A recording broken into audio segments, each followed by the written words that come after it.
Olá, muito boa noite para todo mundo. Lá no sertão mais fundo ecoou distante um toque de berrante e num instante o tropel da boiada veio crescendo e levantando poeirão na estrada, anunciando a chegada nesta quebrada da comitiva pioneira do Terra Viva DBO na TV. E agora, com uma pionada já devidamente arranchada nas beiradas da freguesia, está na hora de começar mais uma função novidadeira com a recitação da nossa prosa brideira do dia. E a gente começa esta brideira pedindo especial atenção dos companheiros e companheiras produtores de leite do Brasil inteiro, porque o CEPEA, que é o Centro de Estudos Avançados em Economia Aplicada da Exalc de Piracicaba, aqui no estado de São Paulo, acaba de divulgar o seu balanço a respeito da evolução dos preços do setor em outubro. E o resultado é merecedor de moderada comemoração. Pois então, o caso foi que, na média nacional, o valor chegou a R$ 2,86 por litro, o que representou um aumento de 3,3% em relação a setembro do ano presente. Já na comparação com outubro do ano passado, aí o que aconteceu foi uma fortíssima alta de 33,8%. Isso em termos reais, né? Ou seja, estando já descontada a inflação oficial registrada de lá para cá. E já pedindo perdão por abusar da numerologia, mas ressaltando a sua importância para o entendimento da situação, considerando agora os meses de janeiro até setembro deste 2024 que está em andamento, o valor médio recebido pelo produtor, que foi de R$ 2,58, ainda está 4,7% abaixo do que tinha sido registrado no período correspondente do 2023.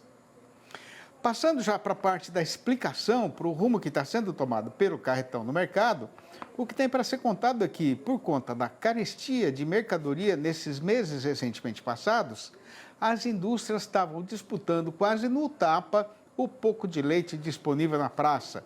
E o resultado disso foi o aumento no pagamento oferecido ao fazendeiro, né? Aliás, por este mesmo motivo, a entrega do produto na usina teve um crescimento de 8,3% de agosto para setembro. Esta disposição dos fabricantes de largar mão de sovinagem e melhorar a cotação foi possível porque eles conseguiram finalmente passar para frente os recentes aumentos no custo da sua matéria-prima, né? De acordo com o acompanhamento do CEPEA, em setembro, no comércio atacadista aqui da Praça Paulista, o UHT, que é o leite de caixinha, subiu 7,6%. A mussarela teve alta de 2,7% e o leite em pó ficou 1,3% mais caro. Por outro lado, a previsão dos especialistas do CEPEA é de que já a partir do próximo pagamento, o preço pago ao pecuarista deve perder esta força subideira que ele está demonstrando agora. Primeiramente porque os laticínios já refizeram o seu estoque de derivados e, segundamente, porque esta alta acontecida na captação de leite já é suficiente para garantir o abastecimento das suas linhas de produção. Quem sabe de viola é o violeiro, quem faz botina é o sapateiro. E sendo verdade que na vida cada peão tem a sua lida e nela é especialista, o companheiro pecuarista, tendo a precisão de resolver alguma dificuldade que saia da rotina de produzir, manejar, conservar ou renovar o capim para ter comida de qualidade para a boiada na propriedade, deve deixar de lado os palpiteiros do mercado e perguntar para quem entende bem desse riscado. Participando aqui da nossa sessão sobre pastagens, hoje com a doutora Janaína Martuccello, zootecnista e colunista convidada aqui no Terra Viva DBO na TV.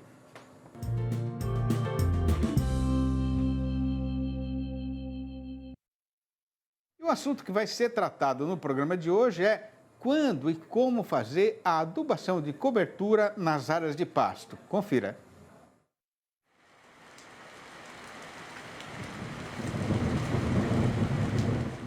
Período chuvoso começando, já está na época da gente pensar em fazer adubação de cobertura em nossos pastos. A adubação de cobertura é primordial para que a gente consiga manter a mesma taxa de lotação nos nossos pastos. Durante o período da seca, provavelmente nós diminuímos a taxa de lotação. E se não fizermos isso, deixamos os nossos solos rapados. Por isso é importante também fazermos um planejamento para a seca, para que a gente não entre agora no período chuvoso com um pasto muito rapado. Então agora, no início do período das chuvas, é o momento em que a gente deve fazer uma adubação para que os nossos pastos tenham melhor vigor de rebrota. E é essa rebrota que vai garantir uma melhor produtividade ao longo do período chuvoso. Essa adubação de cobertura, ela deve ser feita para que a gente aumente a capacidade de suporte dos nossos pastos, porque a gente só pode aumentar a lotação se eventualmente conseguirmos aumentar a capacidade de suporte. E essa capacidade de suporte é medida a partir da produção de massa do seu capim. A adubação de cobertura, agora no início das águas, deve ser realizada de acordo com a análise de solo.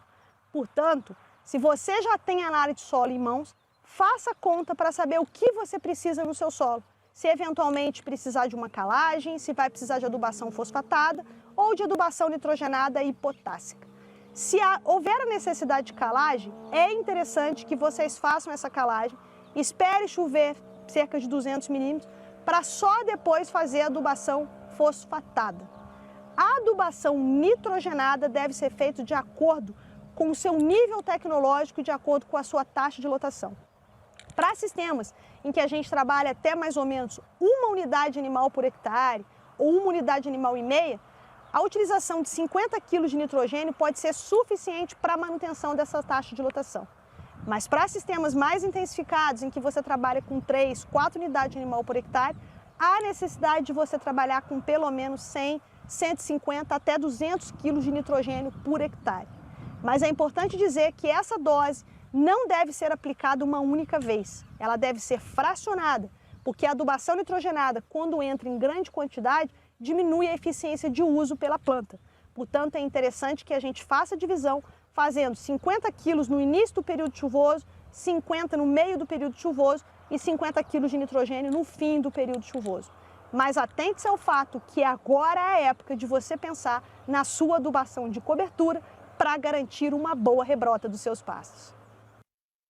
Respeitando a sede da montaria, a gente encosta agora na pileta boiadeira e faz uma parada ligeira, mas é só por um instante e é já que a comitiva vai retomar ali da marchadeira. Aguarde. Impresso ou digital? Se você quer o melhor conteúdo para a pecuária, fique com os dois. Tenha sempre seus exemplares da DBO à disposição, no escritório, na caminhonete ou ao alcance de seus colaboradores na fazenda. DBO é fonte de conhecimento, reportagens de campo, matérias, artigos e análises de mercado. Entre lá na nossa loja no portal DBO e faça sua assinatura impressa e digital ou só digital.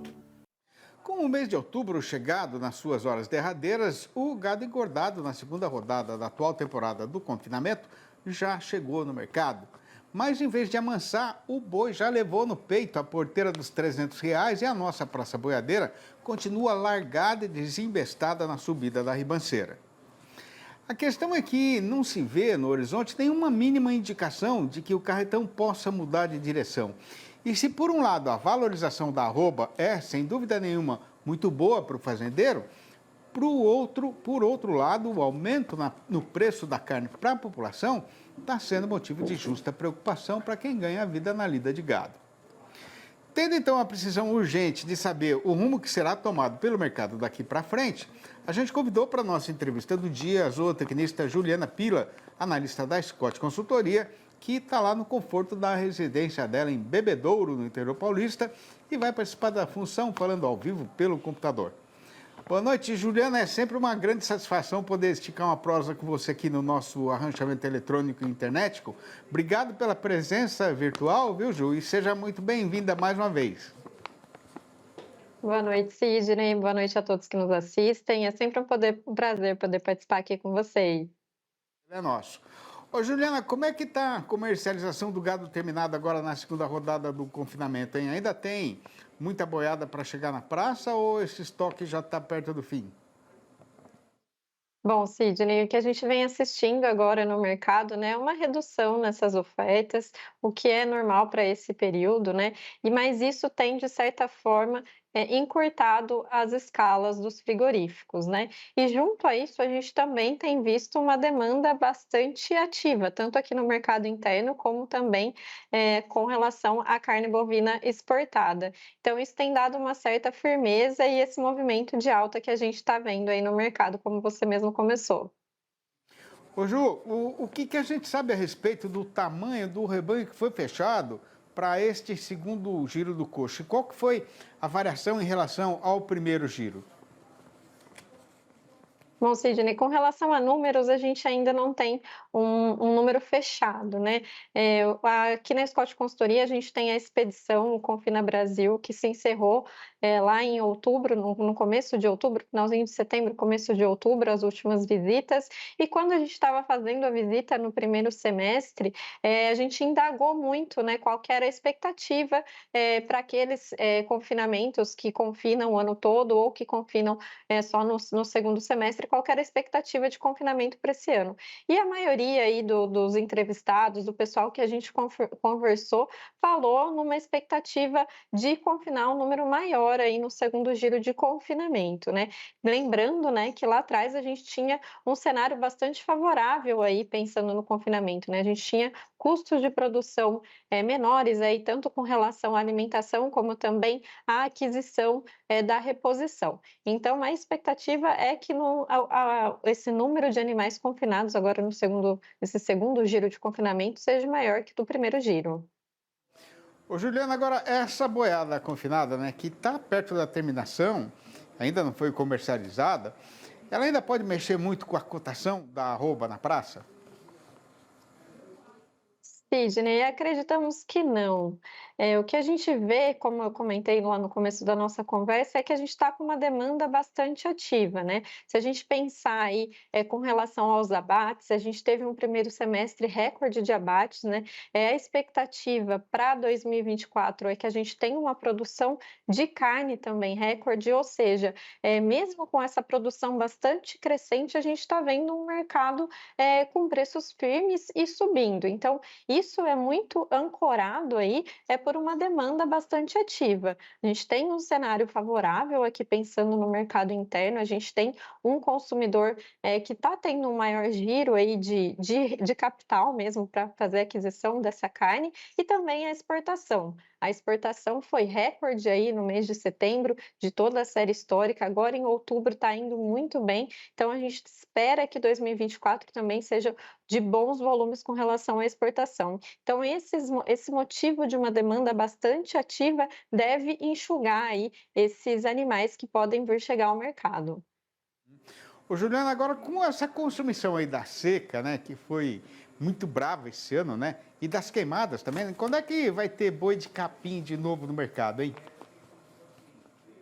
Agora, no começo de outubro, né, Sidney, graças a Deus as chuvas chegaram aí em algumas regiões, inclusive em bons volumes aí, a gente viu a umidade do solo melhorando aí em algumas regiões, mas, né, apesar da gente já estar observando um pastinho um pouco mais verde aí quando a gente observa, né, ainda esse gado de safra, né, esse gado de capim deve chegar ao mercado só lá em fevereiro do ano que vem, né, essa é a expectativa, mas a gente tem que ir acompanhando aí como que vai ser a oferta desses animais. Ô Juliana, agora as altas recentes, né, no preço da arroba e da carne no atacado também, né, ainda não foram totalmente repassadas para o balcão do açougue, né? Por que será, hein? Na verdade, Sidney, a gente está vendo esse repasse, ele tem acontecido, mas ele tem acontecido em menor proporção, né? No atacado, que está mais próximo ali ao boi gordo, a gente já viu uma recuperação um pouco mais intensa dessa carne, né, do preço dessa carne, e no varejo, que é o elo final aí, esses repasses eles já estão acontecendo, mas num ritmo menor. Então, assim, o que a gente espera é que daqui para frente isso comece a ocorrer, né? E aí a gente tem que prestar muita atenção como que a demanda aqui no mercado interno, com essa evolução de preços, vai se comportar. Esse é um ponto aí de atenção, um ponto que pode limitar as valorizações lá na frente. Mas lembrando, né, que agora a gente está num período favorável aí para o consumo interno, né? A gente está na reta final do ano, agora a gente tem as contratações temporárias, nós também temos recebimento de 13º salários, então pode ser que isso, essa alta da carne não seja muito sentida nas vendas em função de uma população aí mais capitalizada, mas a gente tem que ir acompanhando aí para ver como que vai se comportar. Para a gente arrematar a prosa, Juliana, como é que está hoje aqui no nosso mercado caseiro, né, o poder de competição da carne de boi em relação à do porco e à do frango? Sidney, no começo, né, principalmente lá no primeiro semestre, a gente viu uma valorização mais intensa para a carne suína e para a carne de frango em relação à valorização da carne bovina. Então, a carne bovina no primeiro semestre, principalmente, ela estava mais competitiva frente aí às suas concorrentes, a carne suína e a carne de aves. Mas agora, mais recentemente, com essa valorização da arroba do boi gordo, esses repasses, como a gente comentou, ele vem acontecendo e, em função disso, a carne bovina está perdendo competitividade agora. A carne de frango e a carne suína também está subindo aí as cotações, mas em menor intensidade quando a gente compara com a carne bovina. Então, a carne bovina, nesse momento, está menos competitiva frente às suas concorrentes. Tá certo, vamos acompanhar e a gente conta sempre com a ajuda de vocês aí da Scott para a gente conseguir ir entendendo os rumos tomados pelo carretão no mercado. Obrigado, viu, Juliana? Grande abraço para você. Dá um abração em toda a turma da Scott aí. Até a próxima. Eu é que agradeço, Sidney, e uma boa noite a todos. Até mais. Até mais. Na beira da estrada lindeira a uma fileira de coqueiros, uma bica d'água convidativa fez a comitiva parar aqui a jornada para descansar por uns instantes antes de seguir adiante com a empreitada. Mas já fiquem os companheiros e companheiras informados de que quando o serviço for retomado e o gado estiver de novo marchando no eito, a gente vai conversar a respeito dos recentes acontecimentos no mercado do boi gordo, que serão anunciados pela seguinte manchete chamadeira. Faltando agora só mais algumas horas para arrematar outubro, a nossa Praça Boiadeira, que já passou o mês inteiro subindo a ribanceira em desabalada carreira, descumpriu a tradição mais uma vez e continuou embalado nesta mesma direção. Não vai demorar quase nada e é já que o Terra Viva DBA na TV vai voltar. Aguarde. Sendo a boiada de qualidade, maior é a necessidade do caboclo de prestar atenção na hora de fazer a negociada, saindo de casa armado de informação para rebater a falação que tomou conta do mercado. E para atender a esta precisão, a gente pega agora a prosear a respeito do caso que está sendo passado com o boi gordo no eito e dos motivos da variação da sua cotação.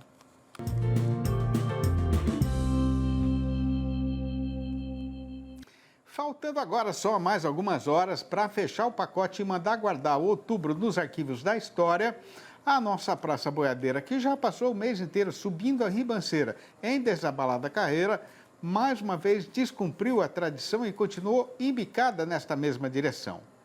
E conforme a gente tem falado aqui de assim e outro também, a explicação para esta situação é a combinação do forte apertamento na oferta de gado terminado com o extraordinário aumento da demanda por carne, tanto aqui no nosso mercado caseiro quanto da parte do comprador estrangeiro.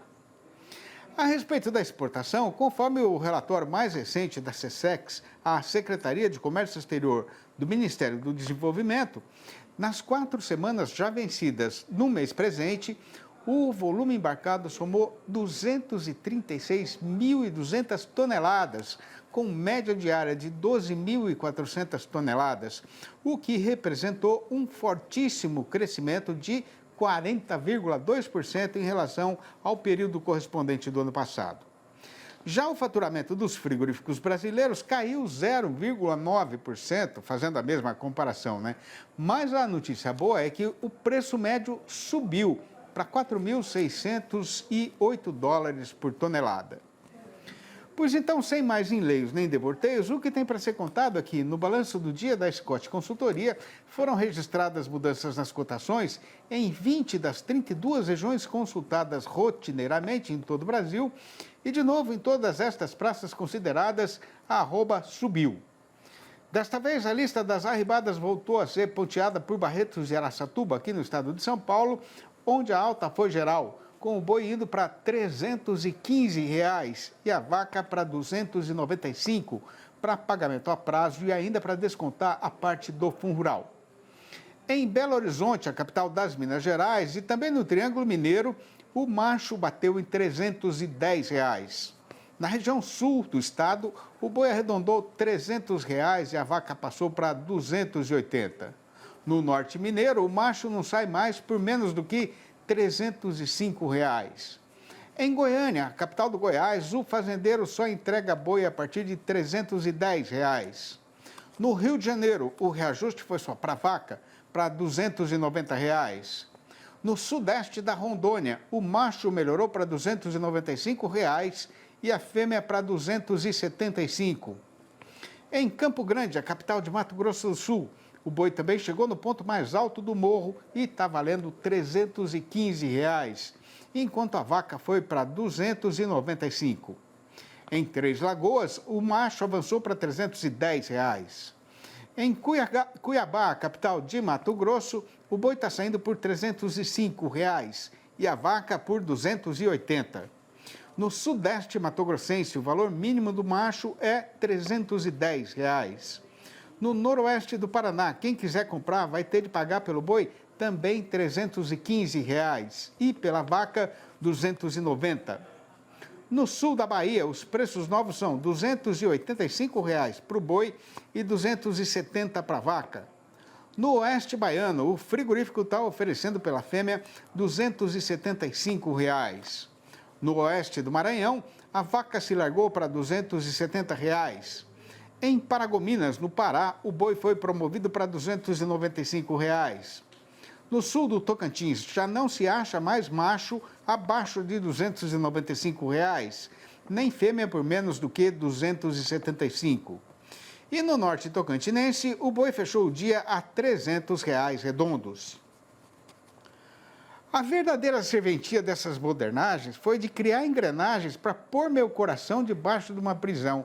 E a minha alma, antes regateira e hoje apartada da antiga calma, só padece.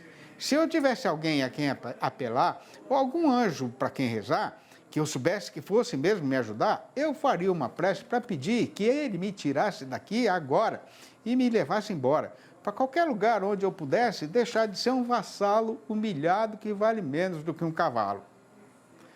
Estas prosinhas rimadas tiradas da lida e das situações cotidianas da vida, que a gente recita aqui todo dia no arremate da nossa apresentação, foram escritas pela minha própria mão, com a intenção de dividir com os companheiros e companheiras, boiadeiros ou não, um pouco das tantas histórias, verdadeiras ou inventadas, que eu escutei ou das quais eu participei ao longo da minha trajetória como jornalista e cidadão pelos trieiros do sertão brasileiro. Para não correr o risco de esquecer ou de perder essas trovinhas, de rima pobre, mas de propósito nobre, elas foram reunidas e publicadas nos 4 livros da minha série Versinhos de Caipira, que são uma humilde contribuição para a preservação da nossa verdadeira cultura roceira. Se o amigo ou amiga quiserem saber como fazer para comprar um exemplar ou logo a coleção inteira, podem ligar diretamente no meu telefone particular, que é o 11 98 224 1807. Repetindo, 11 98 224 1807.